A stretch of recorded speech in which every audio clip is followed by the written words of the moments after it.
जाकर समाप्त हुई साइकिल रैली। नमस्कार, बुलेटिन लेकर मैं हूं आपके साथ संदीप निरंजन सरकार। खबरों का रुख करते हैं। डुमरी विधायक जयराम महतो ने डुमरी विधानसभा क्षेत्र के मैट्रिक और इंटर के तीनों संकाय में टॉप 10 में आने वाले छात्र छात्रों को लैपटॉप और टैब देते हुए उन्हें राज्यपाल संतोष गंगवार के हाथों सम्मानित करने का काम किया। ये सम्मान समारोह नवाडी के विनोद विहारी महतो स्टेडियम में आयोजित किया गया। आपको बता दें कि विधायक जयराम महतो ने अपने 3 महीने के वेतन का 75% राशि प्रतिभाशाली छात्र छात्राओं को देने का काम किया है। इस सम्मान समारोह में मुख्य अतिथि के रूप में राज्यपाल संतोष गंगवार मौजूद रहे, जहां उन्होंने जयराम महतो के प्रयास की सराहना करते हुए दूसरे जनप्रतिनिधियों को भी उनसे सीख लेने की बात कही। जो कि मैं वहीं से आता हूं, उसी पृष्ठभूमि से आता हूं। मैं भी एक निर्धन परिवार का बेटा हूं और मैं समझता हूं कि आर्थिक अभाव में बच्चे किस प्रकार से टॉप तो हो जाते हैं, लेकिन आगे की पढ़ाई में बहुत सारी बाधाएं उत्पन्न होती हैं, खासकर झारखंड प्रदेश में। तो भले मैट्रिक में 90% लेकर आता है, लेकिन ट्यूशन फी नहीं चुका पाने के कारण, सामग्री नहीं हो पाने के कारण कहीं ना कहीं उसे बाकी 2 साल बाद 5 साल बाद उसी रिजल्ट करने वाले छात्रों को हम नहीं देख पाते हैं। उसका एक कारण यह भी है कि उन्हें सपोर्ट नहीं मिल पाता है। तो विधायक होने के नाते मेरे विधानसभा क्षेत्र में जो भी उनको सपोर्ट मिलेगा, मैं ये नहीं कह रहा हूं कि उनको मैं पूरे सेमेस्टर का खर्च पे कर दूंगा, लेकिन ये तो जरूर है कि मैं उनको एक छोटा सा सहयोग जरूर कर सकता हूं, जिससे वो निराश ना होंगे, हतोत्साहित ना हो। जिला शिक्षा परियोजना के तत्वाधान में बिष्टुपुर स्थित माइकल जॉन ऑडिटोरियम में एक भव्य जिला स्तरीय प्रतिभा सम्मान समारोह का आयोजन किया गया, जहां वर्ष 2024-25 में जेएसई, सीबीएसई और आईसीएसई बोर्ड की कक्षा 10वीं और 12वीं की परीक्षा में उत्कृष्ट प्रदर्शन करने वाले छात्र छात्राओं को सम्मानित किया गया। आयोजित कार्यक्रम के मुख्य अतिथि झारखंड सरकार के स्कूली शिक्षा और साक्षरता मंत्री रामदास सोरेन मौजूद रहे, जिन्होंने प्रतिभाशाली विद्यार्थियों को प्रमाण पत्र, मेडल और स्मृति चिन्ह देकर सम्मानित किया। शिक्षा एक ऐसी चीज है, शिक्षा के बगैर हम अपने समाज या राज्य या देश को हम विकसित नहीं कर पाएंगे। यदि मानव जन्म मुझे प्राप्त हुआ है तो निश्चित तौर पर उन मानव का शिक्षित होना, शिक्षा ज्ञान अर्जित करना अति आवश्यक। श्रमिक संगठनों की ओर से 17 सूत्री मांगों को लेकर आगामी 9 जुलाई को घोषित भारत बंद का आरजेडी कुलखान ने समर्थन किया है और बंद को पूर्ण समर्थन देने का ऐलान किया है। इस संबंध में प्रदेश अध्यक्ष जनार्दन कुमार की अध्यक्षता में संपन्न हुई बैठक में कार्यकर्ताओं ने 9 जुलाई को आहूत भारत बंद में भाग लेकर इसे सफल बनाने की अपील की है। वहीं जनार्दन कुमार ने कहा कि राष्ट्रीय जनता दल ये मानता है कि देश के श्रमिक, किसान, गरीब और मजदूर वर्ग की अनदेखी करके कोई भी राष्ट्रीय प्रगति नहीं कर सकता है। पार्टी श्रमिकों के इस लोकतांत्रिक आंदोलन के साथ खड़ी है और उन्हें हर संभव सहयोग देने के लिए प्रतिबद्ध है। वहीं प्रदेश महासचिव वीरेंद्र यादव ने कहा कि देश की वर्तमान सरकार श्रमिकों के अधिकारों की लगातार उपेक्षा कर रही है।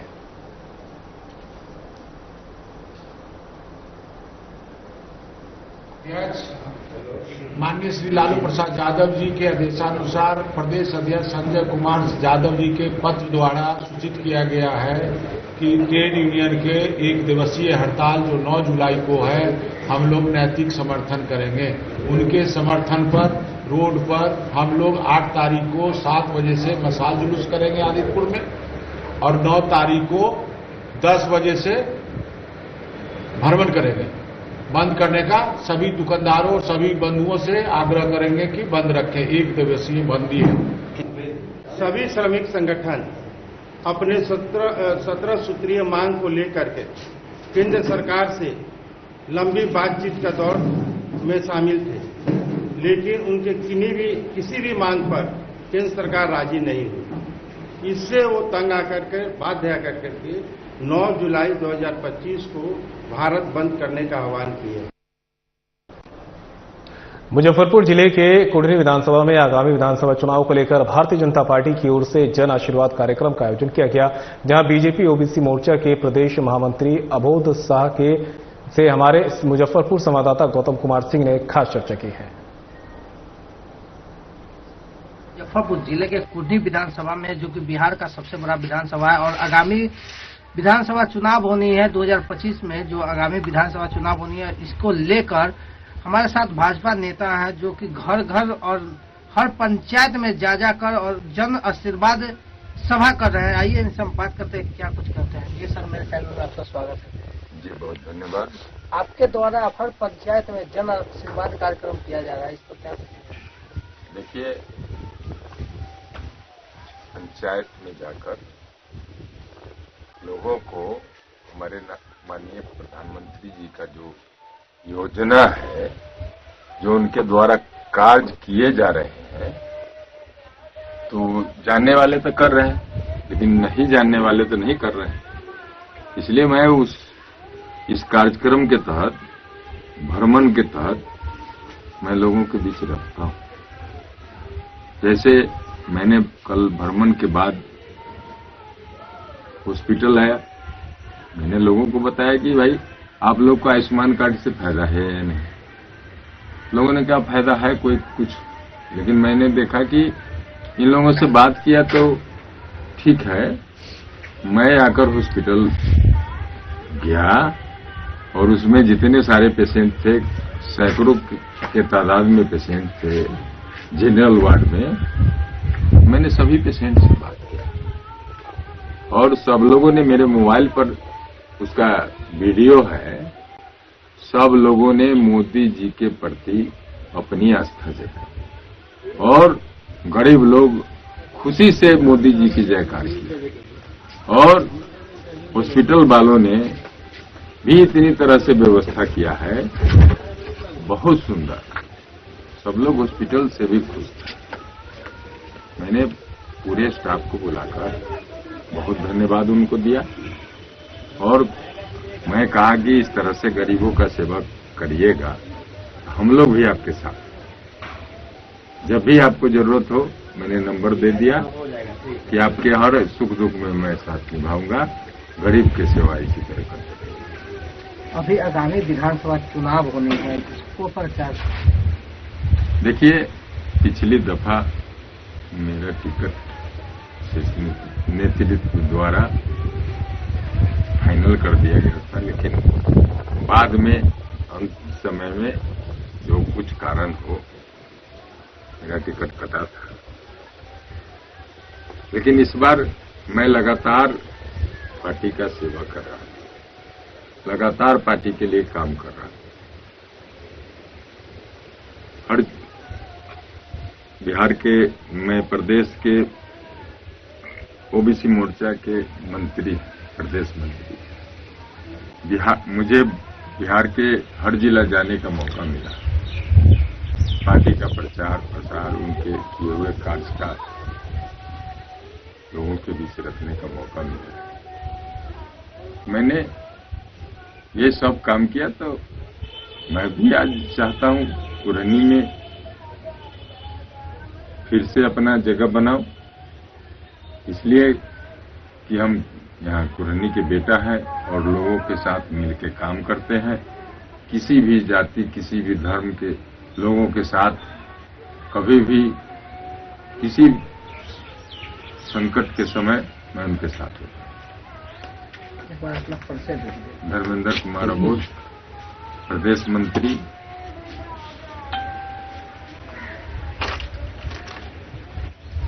ओबीसी मोर्चा, भारतीय भाजपा। तो आप देख रहे थे हमारे साथ थे, मौजूद थे प्रदेश मंत्री भारतीय जनता पार्टी के गौतम कुमार के साथ। साधना न्यूज, मुजफ्फरपुर। अपराध को लेकर विपक्ष के हमलों को लेकर बीजेपी प्रवक्ता नीरज कुमार का बयान आया है। नीरज कुमार ने कहा कि सरकार बिहार में शांति व्यवस्था और कानून का राज स्थापित करने के लिए प्रतिबद्ध है। अपराधी अपराध करके बच नहीं सकता। साथ ही कहा कि बिहार की जनता को अपनी सरकार और पुलिस प्रशासन पर भरोसा रखना चाहिए। गोपाल खेमका हत्याकांड पूरे बिहार को मर्माहत करने वाली दुखद घटना थी। इससे हम लोग अभी तक आहत हैं, लेकिन बिहार सरकार बिहार में शांति और कानून व्यवस्था बनाए रखने के लिए प्रतिबद्ध है और अपराधियों को कड़ी से कड़ी सजा दिलवाने के लिए प्रतिबद्ध है। इसी कड़ी में पटना पुलिस एसआईटी ने उमेश यादव, जो कि शूटर है, और उसके एक सहयोगी और साजिशकर्ता के रूप में जिसकी फिलहाल पहचान हुई है अशोक कुमार, और उसके किसी सहयोगी की गिरफ्तारी हुई है। अगर और भी कोई इसमें साजिशकर्ता शामिल है, निश्चित रूप से पुलिस उसकी तलाश कर रही है। मामले की छानबीन की जा रही है और जनता से अपील है कि वह सरकार पर, पुलिस पर भरोसा रखें।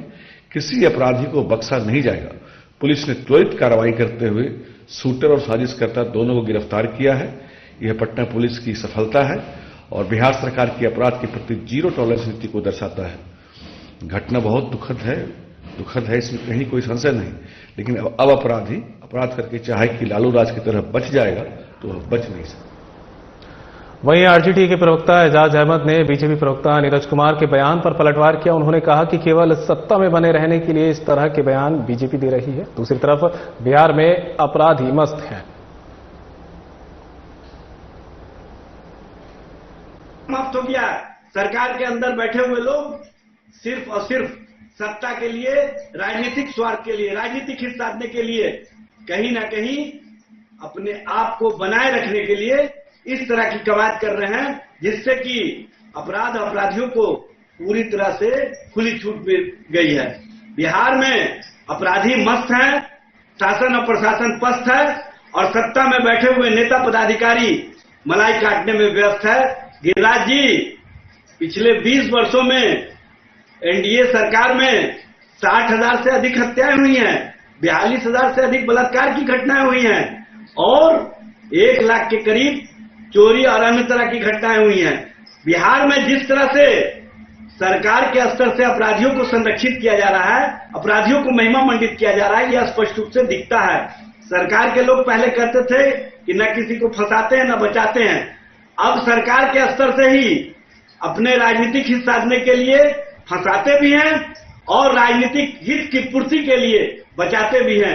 यह स्पष्ट रूप से प्रमाणित होता है और सरकार में जो लोग बैठे हुए हैं, कहीं ना कहीं उनके माध्यम से अपराधियों को संरक्षित किया जा रहा है। जमशेदपुर में पूर्व मुख्यमंत्री अर्जुन मुंडा ने राज्य सरकार पर हमला बोला। उन्होंने कहा कि राज्य के विकास का ढिंढोरा पीटने वाले लोगों को हल्दीपोखर साहूपाड़ा के सड़क को आकर देखना चाहिए। साथ ही अर्जुन मुंडा ने कहा कि यहां के जनप्रतिनिधि और स्थानीय पदाधिकारी यहां आकर खराब सड़क का मुआयना करें और जल्द से जल्द इसकी मरम्मत कराएं। बताते चले कि अर्जुन मुंडा हल्दीपोखर में एक शादी समारोह में शामिल होने आए थे। पोटका के हल्दीपोखर में आया हूं और यहां पर एक विवाह कार्यक्रम में भाग लेते समय इस सड़क से होकर के गुजरा, देखा इस सड़क की क्या हालत है। राज्य के विकास के ढिंढोरा पीटने वाले लोगों को ये सड़क आकर के देखना चाहिए और यहाँ के गांव के लोगों का तकलीफ देखना चाहिए कि कैसे यहाँ के लोग एक तरीके से नरक में रहने के लिए बाध्य हैं। आने जाने का सड़क की दुर्दशा यहाँ के लोगों के जीवन को नरक बना दिया है। यहाँ के जनप्रतिनिधि जो इन कार्यों को करने के लिए जिम्मेदार है, वो कार्य करने के बजाय राजनीतिक उद्देश्य के साथ बात करते हैं। जब कोई भी जनप्रतिनिधि होता है उसका पहला दायित्व होता है क्षेत्र की सभी सड़कें, सभी समस्या का समाधान के लिए प्रयास करना, लेकिन यहाँ वो काम नहीं हो रहा है। जो भी हो, मैं स्थानीय पदाधिकारियों को निश्चित रूप से यह कहूंगा सड़क का मुआयना करें, देखें और सड़क को जल्दी से जल्दी बनाएं। कटिहार में चुनाव आयोग के मतदाता पुनरीक्षण अभियान को सफल बनाने को लेकर मंगलवार को जेडीयू की ओर से मतदाता जागरूकता साइकिल रैली निकाली गई। ये रैली राजेंद्र स्टेडियम से शुरू होकर कालीबाड़ी, शिव मंदिर चौक, दौलतराम चौक, एमजी रोड होते हुए शहीद चौक पर जाकर समाप्त हुई। इस संबंध में जेडीयू नगर अध्यक्ष अमित शाह ने बताया कि पार्टी के प्रदेश नेतृत्व के निर्देश पर यह रैली पूरे बिहार में आयोजित की गई है। इसका मकसद अधिक से अधिक लोगों को मतदाता सूची में जुड़वाने, संशोधन कराने और लोकतंत्र में भागीदारी के लिए प्रेरित करना है।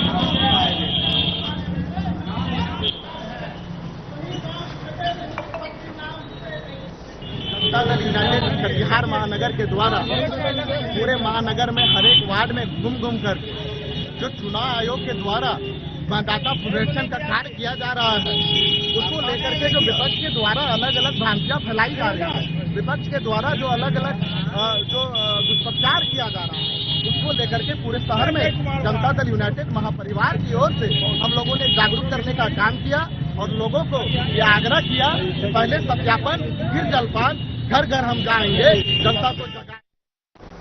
एक तरफ जहां झारखंड सरकार की ओर से सुदूर ग्रामीण क्षेत्र में रहने वाले अंतिम व्यक्ति तक समय पर खाद्यान्न पहुंच सके, साथ ही खाद्यान्न को सुरक्षित रखा जा सके, इसको लेकर करोड़ों रुपए की लागत से पोटका प्रखंड परिसर में गोदाम का निर्माण कराया गया है। लेकिन इन गोदामों तक अनाज पहुंचाने के लिए पक्की सड़क नहीं होने से काफी परेशानी हो रही है, ट्रक फंस जा रहे हैं।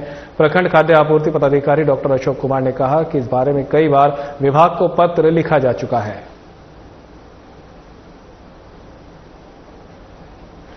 रास्ता बहुत खराब है, बहुत कीचड़ है, गाड़ी फंस जा रहा है। रोड बढ़िया होता तो रोड बना होता तो बहुत बढ़िया होता। कितना देर तक फंसा था गाड़ी आपका? बहुत देर तक फंसा था, आधा घंटा जैसे फंसा कीचड़ के चलते। कितना परेशानी हो रही है आप लोगों को? बहुत परेशानी, पानी भी गिर रहा है, बहुत परेशानी हुआ। ये कहना चाहता हूँ कि मुख्य पथ से गोदाम जाने में बहुत कीचड़ हो गया है और ये समय समय पर हम लोग करवा रहे हैं, मुरुम भी करवा रहे हैं, फिर भी गाड़ी फंस जा रही है। वो इतना कचरा हो गया है कि बहुत गाड़ी फंस रही है, भारी गाड़ी आ रही है, इसके सबसे बहुत दिक्कत हो रहा है और जीएसटी को माल पहुंचाने में दिक्कत हो रहा है। उन लोगों का भी गाड़ी फंस जा रहा है और जो जमशेदपुर से गाड़ी आती है राशन लेकर। गमरिया केडिया बिल्डिंग के पास मौजूद सरकारी शराब दुकान के सेल्स रजिस्टर और स्टॉक की जांच की गई। बता दें कि अंचल अधिकारी गमरिया की मौजूदगी में शराब दुकान को सील किया गया। वहीं अंचल अधिकारी कुमार अरविंद बेदिया ने बताया कि उपायुक्त और उत्पाद विभाग की ओर से मिले निर्देश के बाद तमाम सरकारी शराब की दुकानों के हस्तांतरण की प्रक्रिया शुरू हो चुकी है। जो रिपोर्ट बनाई गई है उसे विभाग को समर्पित कर दिया जाएगा और ये प्रक्रिया अभी जिले भर के तमाम अन्य दुकानों के लिए जारी रहेगी।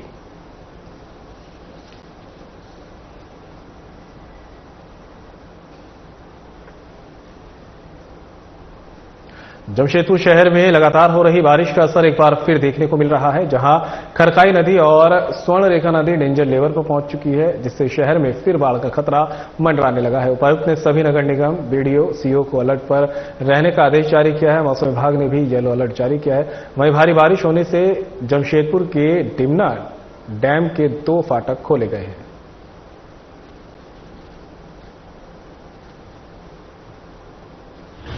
जो है पूरा मानगो नगर निगम की टीम जो है और यहाँ के स्थानीय लोग के साथ हम लोग भ्रमण कर रहे हैं। लगातार 2 दिन से बारिश हो रही है और लोगों के घरों में पानी घुस गया, तो इस पानी जो घर में घुसने का क्या रीजन है उसको हम लोग तहकीकात कर रहे हैं, उसको हम लोग ऑब्जर्व देख रहे हैं कि कैसे पानी को रोका जाए। तो जो प्रथम दृष्टया यही समझ में आया है कि जो NH नाला बनाया है वो नाला जाम है। जाम होने के कारण क्या है कि पानी का फ्लो जो है नाली में नहीं हो करके बल्कि रोड में हो रहा है।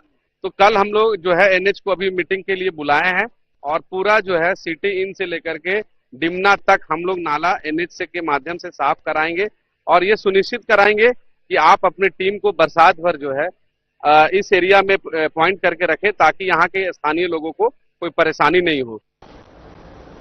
बहादुरी का प्रदर्शन करते हुए महिला आरपीएफ कांस्टेबल स्वीटी सिंह ने साहिबगंज रेलवे स्टेशन पर चलती ट्रेन से उतरने का प्रयास करते समय अपना संतुलन खो बैठी एक महिला यात्री की जान बचाई। प्लेटफॉर्म नंबर 1 पे ड्यूटी पर तैनात महिला कांस्टेबल स्वीटी सिंह ने अपनी सतर्कता, सजगता और बहादुरी का परिचय देते हुए सूझबूझ के साथ अपनी जान जोखिम में डालकर चलती ट्रेन में फंसी हुई महिला यात्री की मदद करने का काम किया, जिसे लेकर मालदा डिवीजन ने प्रेस विज्ञप्ति जारी कर साहिबगंज स्टेशन पर महिला आरपीएफ स्वीटी सिंह की इस साहसिक कार्य की सराहना की है।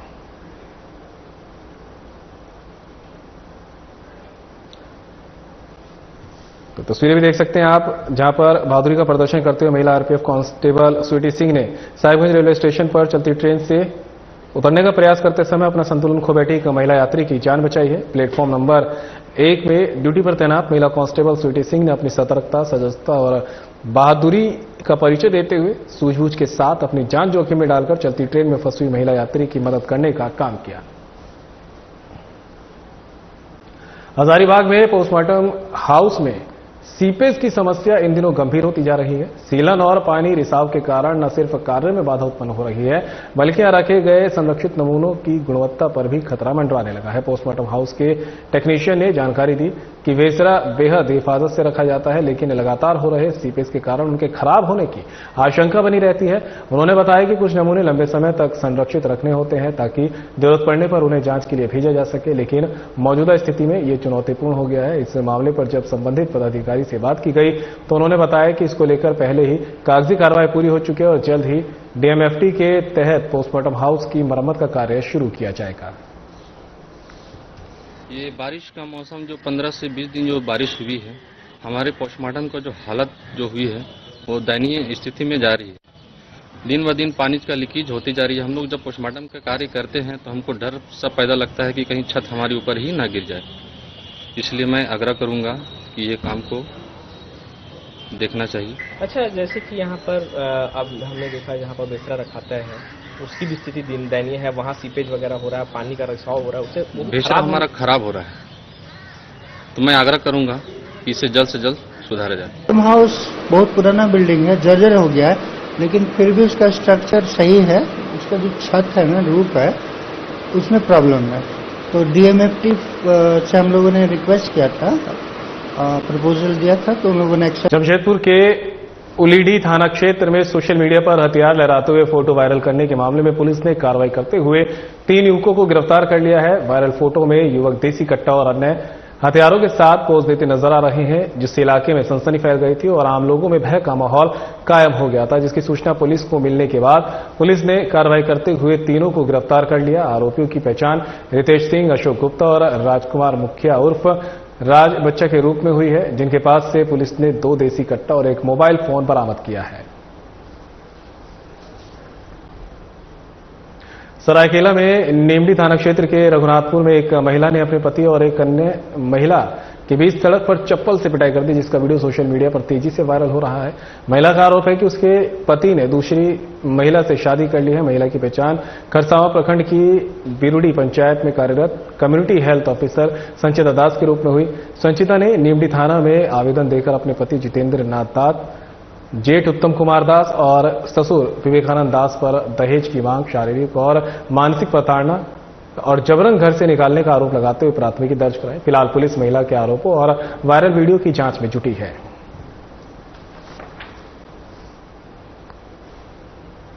एक 1.5 वर्षीय मासूम को बचाने की बेचने की साजिश रच रहे तस्करों के मंसूबों को नाकाम कर पुलिस ने बड़ी सफलता पाई है। मामला सदर थाना क्षेत्र का है, जहां शिवपुरी गली नंबर 4 निवासी मितू देवी ने लिखित शिकायत दी कि महावीर स्थान से उसका 1.5 साल का पुत्र शंकर को कुछ लोगों की ओर से बहला फुसला कर ले जाया गया है। घटना की जांच के लिए हजारीबाग एसपी के निर्देश पर सदर डीएसपी अमित आनंद के नेतृत्व में पुलिस टीम गठित की गई। टीम ने त्वरित कार्रवाई करते हुए चलकुशा गांव से चिंता देवी के पास से बच्चे को सकुशल बरामद कर लिया। साथ ही इस कांड में संलिप्त 5 आरोपियों को भी गिरफ्तार किया गया है। 1 तारीख को हमें एक आवेदन प्राप्त हुआ था नीतू देवी के द्वारा कि 1 तारीख से इनका 1.5 साल का पुत्र जिसको कि अगवा कर लिया गया है, बेचने के संदेह पर इन्होंने एक आवेदन दिया था, जिसके तहत पुलिस अधीक्षक महोदय के द्वारा एक विशेष छापामारी दल का गठन किया गया था मेरे नेतृत्व के अंदर, जिसमें सदर थाना के प्रभारी सुभाष सिंह, सब इंस्पेक्टर रमेश हजाम, राहुल सिंह एवं सदर थाना के पुलिस बल मौजूद थे। जिसके तहत हमें पता चला, जब अवलोकन किया गया एवं सीसीटीवी फुटेज का आकलन किया गया, तो पता चला कि सुदीप कुमार एवं सीमा शर्मा ने ये बच्चा अगवा किया है और उसी के तहत जब उनसे पूछताछ की गई, सरिया बगोदर में गिरिडीह के कुरैशी मोहल्ले में एक ही समुदाय के 2 पक्ष में जमकर विवाद हो गया, जहां विवाद होने पर दोनों पक्षों ने जमकर पथराव किया। बता दें कि घटना की सूचना मिलने पर पुलिस ने मौके पर पहुंचकर माहौल को सामान्य करा दिया। जानकारी के अनुसार मुहर्रम के पर्व के दौरान चूड़ी मोहल्ले और कुरैशी मोहल्ले के लोग किसी विवाद को लेकर उग्र हुए थे। चर्चा है कि उस समय एक युवक के साथ मारपीट तक की घटना हुई, लिहाजा उसी विवाद के कारण मंगलवार को दोनों पक्ष आपस में भिड़ गए।